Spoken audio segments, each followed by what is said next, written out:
வணக்கம் சொந்தங்களே. அன்னைஸ் கிச்சனிலிருந்து உங்கள் அம்மா சசிரேகா சுந்தர். இன்றைக்கி நம்ம கிச்சனில் பார்த்தீங்கன்னாக்கா மீந்த இட்லியை வச்சு ஒரு உப்புமா செஞ்சு காட்ட போகிறோம். ரொம்ப ஈஸி டிஷ் தான் இது. மீதத்தை வச்சு நம்ம என்ன சேர்த்துன்னு முழிக்க வேணாம். நீங்கள் முதல் நாள் நைட்டு மீந்ததுனாக்கா அதை ஃப்ரிட்ஜில் வச்சுருந்து மறுநாள் பார்த்தீங்கன்னா ஒரே ஒரு விசில் வச்சு எடுத்தால் போதும். 2-3 விசில்லாம் கொடுத்தீங்கன்னாக்கா வீணாயிடும். ஏன்னா குழக்கொன்னு ஆகிடும் இட்லி பார்த்தீங்கன்னாக்கா. அதனால் நீங்கள் ஒரே ஒரு விசில் வச்சு எடுத்து நீங்கள் ஆற வச்சு இதே மாதிரி உப்புமா செய்யலாம். இது மார்னிங் எங்களுக்கு சுட்ட இட்லி மீந்தது இது. அதனால் நாங்கள் ஈவினிங் செய்கிறோம். அப்படியே கிச்சனில் ஒரு பாத்திரத்துக்கு மாற்றி வச்சுருந்தேன். அப்படியே டைரெக்டாக செய்கிறேன். நான் குக்கர்லாம் விசில் வைக்க விடலை. ஆனால் நான் என்னென்ன பொருள் வச்சுருக்கலாம் பார்க்கலாம் வாங்க. மீந்த இட்லி பார்த்திங்கன்னா ஒரு 8 இட்லி, கடுகு, உளுத்தம்பருப்பு, காஞ்ச மிளகா, வேர்க்கடலை பார்த்தா ஆப்ஷனல் தான். குழந்தைங்க சாப்பிடும்போது விரும்பி சாப்பிடுவாங்க. நம்ம உளுந்து, வேர்க்கடலை, கடலைப்பருப்பு இதெல்லாம் சேர்ந்து தாளிக்கும் போது கிறிஸ்பியாக இருக்கும். உப்புமா பார்த்திங்கன்னா ஒரு வாய்க்கு இந்த கடலைப்பருப்பும் வேர்க்கடலையும் உளுந்தும் சேரும்போது குழந்தைங்க ரொம்ப விரும்பி சாப்பிடுவாங்க. மீடியம் சைஸ் வெங்காயம் ஒன்று கட் பண்ணி வச்சுருக்கேன். கருவேப்பிலை, கொஞ்சமாக பெருங்காயத்தூள், இவ்வளோ தான் மொத்தம். இட்லியே பார்த்திங்கனாக்கா இதே மாதிரி லேசாக உளுத்து வச்சுக்கணும். ரொம்ப சாஃப்டாக அப்படியே பண்ணணும். பார்த்திங்கன்னா அழுத்தமாக பண்ணிங்கன்னா குழம்பு போயிடும் இட்லிலாம். அதனால் அது மாதிரி சாஃப்டாக இதே மாதிரி பார்த்திங்கன்னா அப்படியே ஒரு இட்லியாக உளுத்து வச்சுக்கணும். நம்ம இதே மாதிரி செய்யணும்.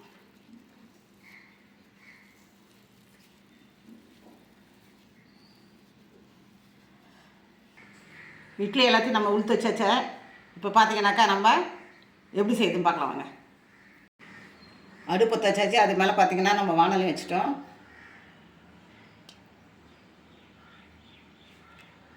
அதுக்கு மேலே ஒரு 4 டேபிள் ஸ்பூன் அளவுக்கு எண்ணெய் ஊற்றிருக்கோம் தாளிக்கிறதுக்கு. எண்ணெய் நல்லா காஞ்சிட்டு இப்போ ஒவ்வொரு பொருளாக அதை சேர்க்க வேண்டியது தான்.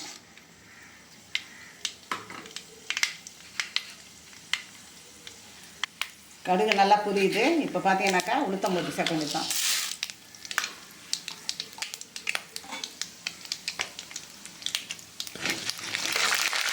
உளுத்தம்பருப்பு பொரியும் போது பார்த்தீங்கன்னா கடலைப்பருப்பு சேர்த்துக்கணும்.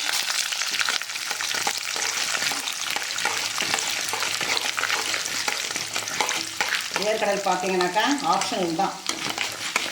வேர்க்கடலையும் இதில் சேர்த்துக்கலாம்.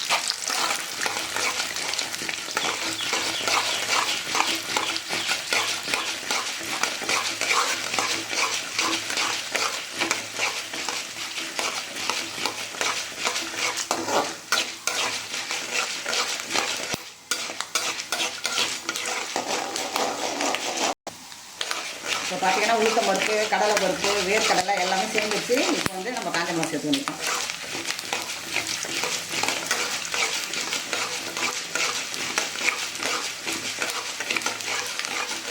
எல்லாமே நல்லா சேர்ந்துச்சு. இப்போ நம்ம வெங்காயத்தை சேர்த்துக்கலாம்.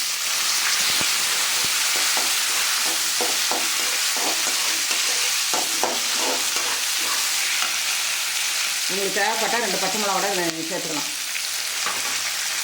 இதில் கருவேப்பிலை ஆட் பண்ணிக்கலாம்.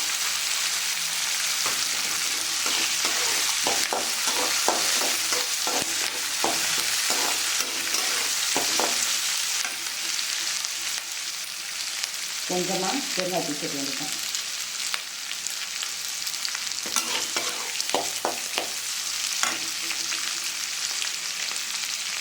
ஏற்கனவே பார்த்தீங்கன்னா இட்லி மாவில் நம்ம உப்பு போட்டுக்கோம். கொஞ்சமாக நம்ம உப்பு இதில் சேர்த்துக்கணும். இந்த வெங்காயம் இதெல்லாம் சேர்க்குறதுக்கு உப்பு கொஞ்சம் குறையும். நம்ம இந்த உப்புமாவில் இதில் கொஞ்சம் ஆட் பண்ணோன்னா நல்லா.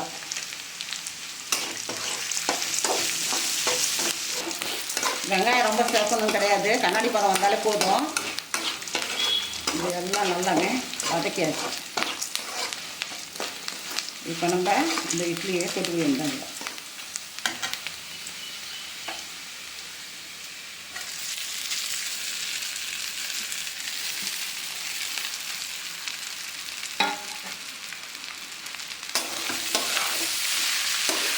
இதில் பார்த்தீங்கன்னா நம்ம எல்லா பருப்பும் சேர்த்துருக்கோம். இதில் உளுத்தம்பருப்பு, கடலைப்பருப்பு, வேர்க்கடலை எல்லாமே பார்த்தீங்கன்னா ப்ரோட்டீன் சத்து அதிகமானது இதில் இருக்குது. அதனால் நீங்கள் கண்டிப்பாக இதெல்லாம் போட்டு குழந்தைங்களுக்கு செஞ்சு கொடுங்க. நல்லா சத்தானது. இட்லியிலே பார்த்தீங்கன்னாக்கா நம்ம அரிசி உளுந்து எல்லாமே சேர்த்துருக்கோம். இருந்தாலும் பார்த்தீங்கன்னா இப்போ நம்ம டைரெக்டாக ஆட் பண்ணி வச்சுருக்கோம் எல்லாமே. குழந்தைங்களுக்கு ஒரு கப்பில் போட்டு கூட ஸ்பூன் போட்டுக்கிட்டுன்னு அழகாக சாப்பிடும் குழந்தைங்களா.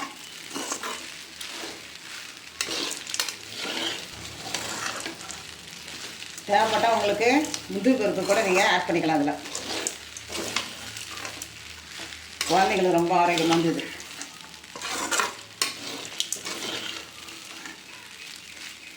எல்லாம் ரெடி ஆகிடுச்சு. இப்போ நம்ம வேறு இடத்துக்கு மாற்றி காட்ட வேண்டியிருக்கோம். நம்ம அன்னைஸ் கிச்சனில் இட்லி உப்புமா ரெடி ஆகிடுது. ரொம்ப ஈஸி டிஷ் தான் இது. நீங்களும் செஞ்சு பாருங்கள். ஒரு தட்டில் இருக்கிறது பார்த்தீங்கன்னா அப்படியே நம்ம ப்ளைனாக சாப்பிட்லாம். இன்னொரு தட்டில் இருக்கிறது பார்த்தீங்கன்னாக்கா கொஞ்சமாக மேலே இட்லி பொடி தூவி சாப்பிட்லாம். அந்த மாதிரி மெத்தடில் எங்கள் வீட்டில் எல்லாமே சாப்பிடுவாங்க. பார்த்தீங்கன்னா எங்கள் வீட்டுக்காரு, என் பிள்ளைங்க எல்லாமே பார்த்தீங்கன்னா இது மாதிரி லேசாக இட்லி பொடி அப்படி தூவி கொஞ்சம் காரசாரமாக சாப்பிடுவாங்க. இதுக்கு எந்த சைட் டிஷ்ஷும் தேவையில்லை. இதே மாதிரி பார்த்தீங்கன்னா யார் விரும்புகிறாங்களோ வீட்டில் இட்லி பொடி வச்சுருந்தீங்கன்னா இதே மாதிரி செஞ்சு கொடுங்க. சூப்பராக சாப்பிடுவாங்க எல்லாம்.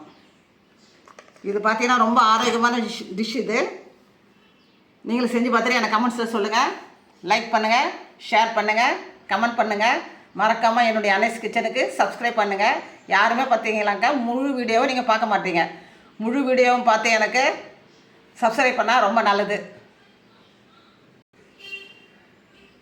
நீங்கள் எல்லோரும் முழு வீடியோ பார்த்த பிறகு எனக்கு வந்து கமெண்ட்ஸ் பண்ணிங்கன்னா எனக்கு ரொம்ப சந்தோஷமாக இருக்கும். அதுக்கு தான் நான் சொல்ல வரேன், வேறு ஒன்றும் இல்லை. தேங்க்யூ.